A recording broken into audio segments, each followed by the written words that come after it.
Chapter 7. Marcine found herself in the void of blackness. What is this? Am I dead? She tried to look around, but found herself unable to move her head. She thought she heard a beeping noise coming from some indistinguishable direction.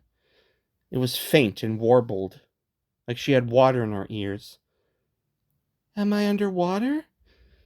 I can't remember, but I think I might have ended up... The noise started to get clearer. It was a steady, constant, rhythmic sound. She also heard a soft shuffling, as if someone was near her. Wait a minute. Am I asleep? She opened her eyes and looked up at the white, textured ceiling. Where am I? Am I back at the guild? She realized there was a mask on her face. There was a large tube connected to the front of it, which trailed off somewhere. Marcy noticed that there were smaller tubes taped to her arms. They curled and twisted like snakes, joining the larger one in the unknown direction. White sheets were pulled up to her waist, and she appeared to be wearing some sort of green smock, which was tied up in the back. The beeping started to get faster. Marcine sat up, startled. What's going on? What is this place? How did I get here? In her panic, she almost didn't notice the young woman in the blue jacket walking up to her. Oh, you're awake, she said. Take it easy, don't sit up too fast. Marcine looked up at the woman, or rather, past her, and surveyed the room. It was small, with blue walls and a white-tiled floor. The bed she was in had rails sticking out from the headboard, and next to it were several strange machines. This is an unversed hospital. It was different than the infirmaries at guilds, or even the academy. Most injuries were easily healed by magic, provided the caster was proficient enough. A witch was only sent to the infirmary in the case of serious or near-fatal incidents, like curses or vampire bites. How are you feeling? The woman asked. Can you tell me your name? Marcine was hesitant to start a conversation with someone who was unversed, but ultimately, manners won out. My name's Marcine. Marcine, the woman repeated. That's a nice name. Now, Miss Marcine, I don't want you to panic. Evidently, you were in some sort of accident. I'm just going to ask you a couple of questions. For starters, excuse me, but I have some questions too. Where am I? How did I get here? You're in East Hasty Memorial Hospital. Someone found you unconscious at the side of the river and called for an ambulance. River? That's right, I was flying. Then I crashed and... She gasped. My belongings. Did I have anything on me when I was transported? You had on some sort of robe, the woman in the blue jacket replied. We had it washed. It's right over there. She pointed to a chair where the robe was neatly folded. Was that all? Did I have a bag with me, or a gold-colored staff? Miss Blue Jacket scrunched her face up for a few seconds, apparently in deep thought. I'm sorry, ma'am, nothing else was found. Marcine felt as if the wind was knocked out of her. She thought back to when she was completely submerged, watching her belongings drift away from her. If they're not here, where on earth could they have ended up? How long have I been out? 3 days. Great snakes, they could be anywhere by now. What if Dietrich found them? She ripped off her mask and frantically started pulling at the cords, plucking them off one by one. Wait, ma'am, please don't do that, the woman said. I can get the doctor if you want to talk to him. That won't be necessary. I'm feeling well enough to take my leave. But we have to run some tests to make sure you're fully recovered before we can sign you out. Despite her insistence, she made no visible attempt to restrain Marcine. With your possible condition, I said I'm fine. Marcine pulled out every last cord and tube, the beeps quickly changing to a sustained monotone. Blue Jacket let out a few soft squeaks of protest. reaching out, then immediately pulling her hand back. Once Marcine was free from the last cord, she climbed off the bed. The second her bare feet touched the cool floor, she suddenly felt sore and weak. Sharp pains ran through her arms, legs, and ribs. She collapsed, grabbing the bedrail on her way down to keep herself from hitting the floor. Her skin was prickly with sweat. An overwhelming dizziness engulfed her as she knelt, taking deep breaths, waiting for the ringing in her ears to pass. I'm in worse shape than I thought. I need to heal myself quick. I tried to warn you, said Miss Bluejacket, moving in closer. You still need some rest.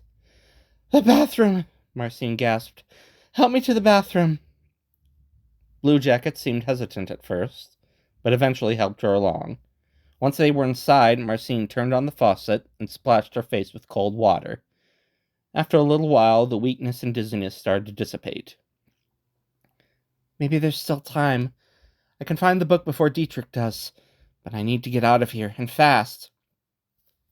My robe, she said. Get it for me, please? The caretaker stepped up for a brief second, which was all Marcine needed to cast a heal spell on herself. For a moment, it felt as if her body was turning inside out, but that soon passed, and she felt much better. Miss Caretaker came back in with a black robe, still neatly folded. Thank you, Marcine said as she took it. She slipped it on quickly over the smock. This is where you and I part ways. You may leave now.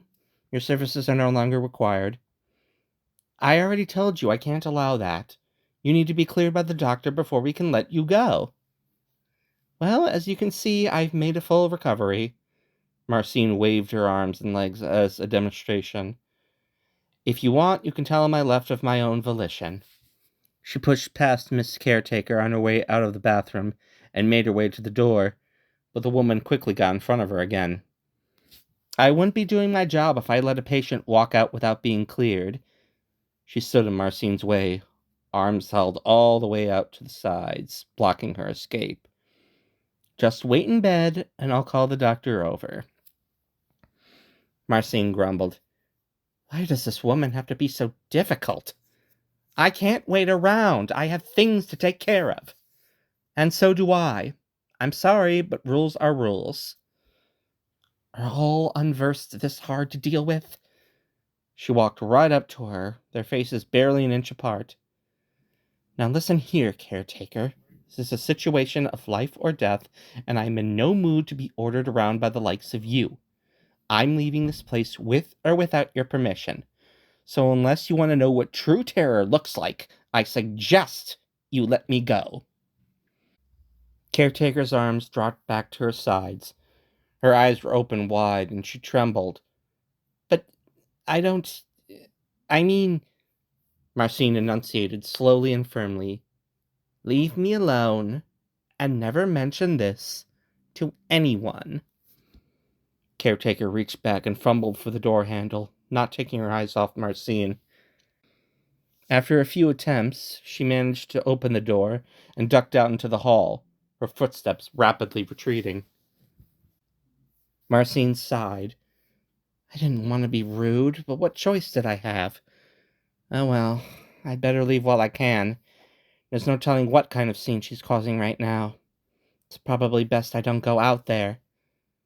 She turned to the window close to the bed. The sun peeked out from behind the landscape, bathing the horizon in a golden orange. A nearby clock on the wall showed it was just past 11 in the afternoon. Immediately outside the window was a section of roof, and beyond that was a small parking lot bordered by an expanse of trees and buildings. Marcine deduced she must be on at least the second or third floor. Not seeing any kind of latch or handle, she froze the windows over with an ice spell. Breaking them took longer than expected, as the glass was exceptionally strong, much to Marcine's frustration. How sturdy do these unversed need their windows? After a few tries, she finally found success. The shattered glass fell to the floor, leaving an opening big enough for her to jump out of. Wary of the sharp edges, she climbed onto the sill and peered outside.